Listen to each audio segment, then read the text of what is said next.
100% she intentionally poked Caitlin Clark in the eye. Caitlin Clark finished her very first WNBA playoff game, sporting a shiner that would make Rocky Balboa proud.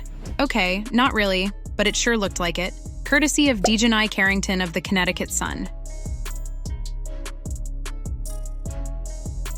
Let me tell you guys, this game and the post-match reactions have more drama than my high school prom.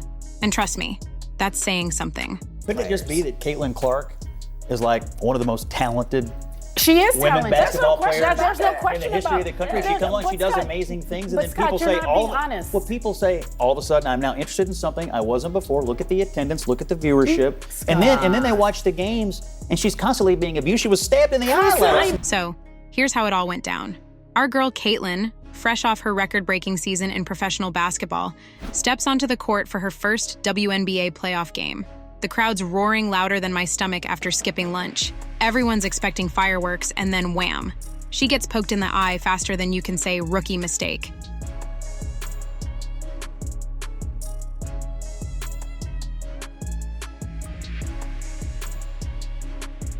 Now, I'm not saying Carrington is secretly a ninja assassin, but that eye poke was so precise it could have been a move straight out of Kill Bill. 1 minute, Clark's passing the ball like a boss. The next, she's on the floor, probably wondering if she accidentally wandered into a boxing ring instead of a basketball court. But here's where it gets juicier than a gossip session at a knitting circle. Before you could say instant replay, social media exploded like a confetti cannon at a gender reveal party. Suddenly, everyone and their grandma became an expert in slow-motion video analysis. You've got fans squinting at their screens, zooming in like they were searching for proof of alien life. It was intentional, they cry, probably while wearing tinfoil hats and looking for basketball conspiracies. Meanwhile, Carrington's over here like, whoa, whoa, whoa. I was just trying to make a play on the ball. I didn't even know I hit her. I don't even know why I would intend to hit anybody in the eye. That doesn't even make sense to me, but no, I didn't. I didn't know I hit her, actually. Let's watch this again, guys. Did you and Marina kind of laugh about it afterwards? It looked like there was later on in the game they caught you guys laughing about it. No, I just told you I didn't even know I hit her, so I can't laugh about something I didn't know happened. Sure, Dijonai, and I didn't know I ate that entire pint of ice cream last night. We all have our little accidents. Now I know what you're thinking. But wait, didn't Clark and Carrington have beef before? Oh, honey, do they ever? These two have more history than my browser after a late-night online shopping spree. Back in June, Carrington mocked Clark for flopping harder than a fish out of water. The defense to come down and collapse leads to open 3 opportunities. Bark nudged by Carrington. Afterwards, she went on social media to throw more shade than a forest in summer.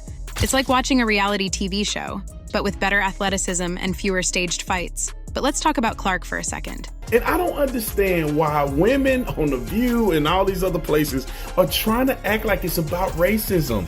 They're trying to act like it's somehow virtuous that women are degrading and trying to eliminate Caitlin Clark in the WNBA. Let's keep it real. Put the color aside. The girl can just play ball. Preach, brother. I couldn't have said it better. After the eye poke incident, she gets up, shakes it off after a while, and keeps playing like she didn't just get a free makeover from the Punch Fairy. And you know what? She doesn't even use it as an excuse for her less than stellar performance that night. I mean, our girl Caitlin is out here taking high roads so often she should have her own lane on the freeway. Let's break down Clark's performance, shall we? 11 points. That's it. 11. She shot 4 for 17 from the field, which is about as accurate as my weather app on a good day. And from 3-point range, 2 for 13. I've had better luck trying to throw wadded up paper into a trash can across the room. The Sun went on beat the Fever 93-69. Which is a score so lopsided it makes the Leaning Tower of Pisa look straight. And poor Caitlin, our one-eyed wonder, was left to ice her shiner and probably wonder if she should invest in a football helmet for the next game. But here's the thing, guys. Even on her worst day, Caitlin Clark is still better than most of us on our best day. She might have scored only 11 points, but she also dished out 8 assists. That's right. Even with one eye swollen shut, she was still finding her teammates better than a bloodhound on a scent trail. And let's not forget that our girl has broken more records this season than a clumsy DJ.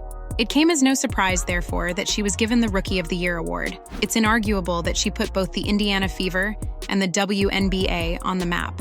Speaking of the Fever, let's talk about their season for a hot second. They started off shakier than my aunt's Jell-O mold at Thanksgiving dinner. But then, boom, post-Olympic break, they went 9-5. It's like they suddenly remembered how to play basketball, or maybe they just finally got around to reading Basketball for Dummies. Now, I know some of you stat nerds out there are probably foaming at the mouth to point out that Clark led the league in turnovers this season. 5.6 per game? That's more turnovers than a bakery on a busy morning. But hey, you can't make an omelet without breaking a few eggs, and you can't revolutionize a team without occasionally throwing the ball to the popcorn guy in the third row. But let's circle back to the eye poke situation because it's the gift that keeps on giving. People are eating this drama up like it's the last slice of pizza at a party. You've got keyboard warriors typing faster than Clark can shoot a 3, demanding Carrington's head on a platter, or at least a suspension. It's like they think the WNBA is secretly run by the WWE. And any minute now, Clark's gonna pull out a folding chair from under the court. And then there's Jason Whitlock, bless his heart, calling for Carrington's suspension like he's the judge, jury, and executioner of the WNBA. His post got more views than my cat video, where Fluffy got stuck in a cereal box. And caught in the middle of all this? The poor, beleaguered WNBA, probably wishing they could go back to the days when their biggest problem was trying to get people to watch the games. Now they've got more eyes on them than an optometrist convention, and half of those eyes are giving them the stink eye. But you know what? In a weird way, this might be the best thing to happen to the WNBA since, well, Caitlin Clark. I mean, when was the last time you saw this many people fired up about a women's basketball game? It's like we've stumbled into some bizarre parallel universe where the WNBA gets as much attention as the NBA. Next thing you know, we'll be seeing Caitlin Clark jerseys outselling LeBron's. Actually, wait, that might already be happening. But we're not done talking about the eye poke incident. Here's the stinker, guys. The WNBA, in all its infinite wisdom, didn't even call a foul on the play. That's right. In their eyes, this was all just a normal day at the office. You know, just your average, run-of-the-mill, accidental, on-purpose eye gouging. Nothing to see here, guys. Well, except Clark, who probably couldn't see much of anything by the end of the game. Now, I'm not saying the refs need glasses, but maybe it's time for a group trip to the optometrist. I mean, come on. Clark's eye was puffing up faster than my ego when someone likes my Instagram post. You'd think someone would have noticed. But no, the game went on. Now, let's take a moment to appreciate Clark's attitude through all this. We mentioned earlier that she's out here getting more abuse than a rental car, and she's still taking the high road. When asked about the incident, she's all, "It is what it is." That's great, and you have an opportunity to come back the next game and, you know, try to play a little bit better and give yourself a chance to take it back home and win. Caitlin, quickly circling back on the play with your eye, what would you say to the crowd of people that think a hit like that was intentional? It wasn't intentional by any means. You just watched the play. It wasn't intentional.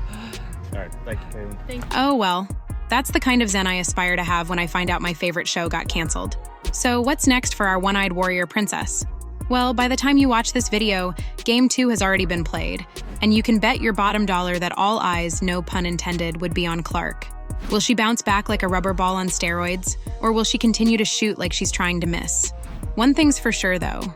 Whether she's breaking scoring records or just breaking hearts with her shooting percentage, Caitlin Clark is the gift that keeps on giving.